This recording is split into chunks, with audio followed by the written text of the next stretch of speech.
Welcome to the NIOS studio. The topic that we are dealing today, the properties which imply over to the solid state.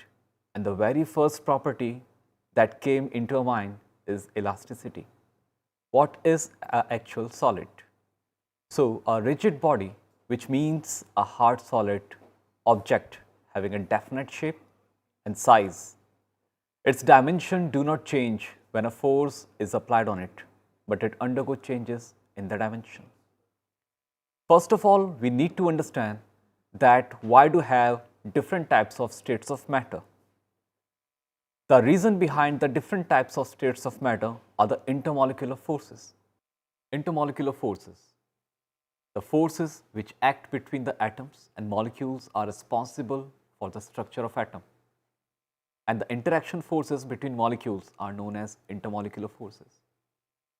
Here, we are going to see that the different type of intermolecular forces gives the reference for different types of states of a matter that existed.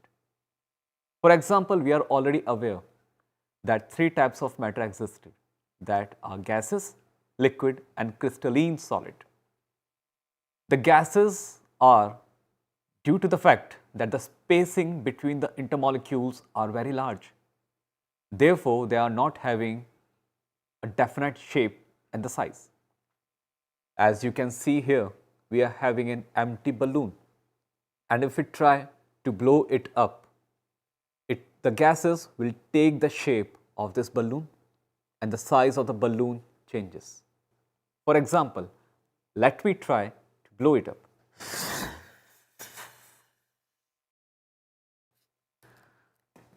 Since the shape of a balloon was already established, but when I imply a gas by blowing it inside, it takes the shape of the balloon. When I try to release the head of the balloon, the gases comes out and there will be no existence of gas inside the balloon. So it verifies with the help of a demonstration, they are free to move.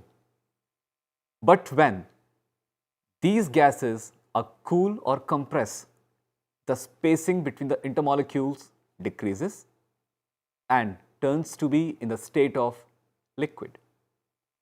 Now, the property of the liquid is that it will be not having a specific shape, but a specific size. Means, in whichever container the liquid get contained, it will take the shape of the same container. For example, for demonstration, here we are having a container which has been filled with the amount of water, and an empty glass is over here.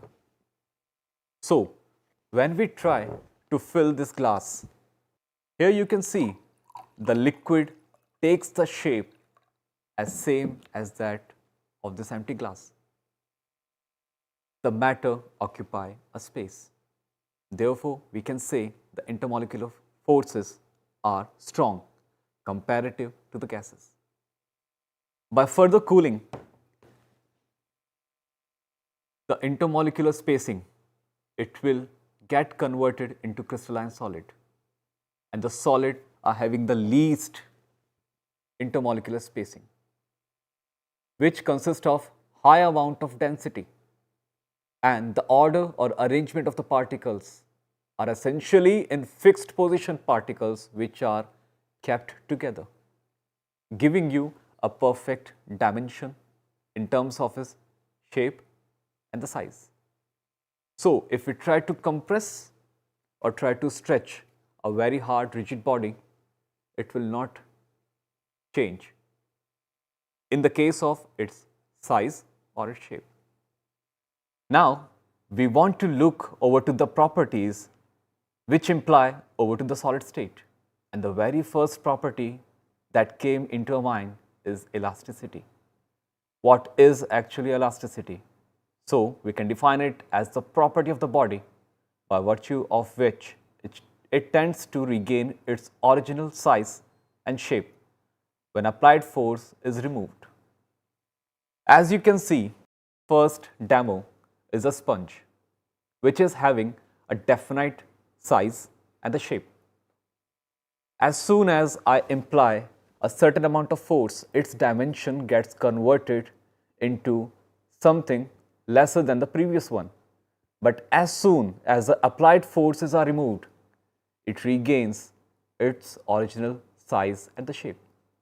For the next example of elasticity is a riffle. As we can see, if we try to imply an external force which can change the shape of a riffle but not its size, as soon as the external force is removed, it will try to regain its shape. So this is the property of elasticity which exists in a solid. Now, coming to the next slide, which is the terms related to elasticity. Elasticity is a property which vary from one material to the other. First, we need to see that what is actually a deforming force. A deforming force is one which, when applied, changes the configuration of the body. As already stated before by showing an example of a sponge, a deforming force is when an external force is applied and it really changes the configuration of the body. The next one shows the property of a perfectly elastic body. It is the property of a body which regains its original configuration immediately and completely after removal of deforming force from it. For example, if I apply an external force over to the sponge, as soon as we remove an external force from it, it immediately and completely regains its original configuration. So in this case, this sponge acts as a perfectly elastic body. But this will be not the same case as in for a pencil. For a pencil, if we imply a much higher force, or can say a much higher external force, it will not regain its original configuration. The next property defines the state of a pencil as a body which does not regain its original configuration at all on the removal of deforming force. Therefore, if we say we imply an external force, a high external force, it will break the pencil into two parts. And after the removal of the external force, it will not regain its original configuration at all. Till here, we had learned that what is actually a solid, what is actually an elasticity. We had learned that if after a certain limit of elasticity, the body does not regain its original shape and the size, which define the term of perfectly plastic body. And if it regains, on the other hand, known as perfectly elastic body. That's it for today. Thank you.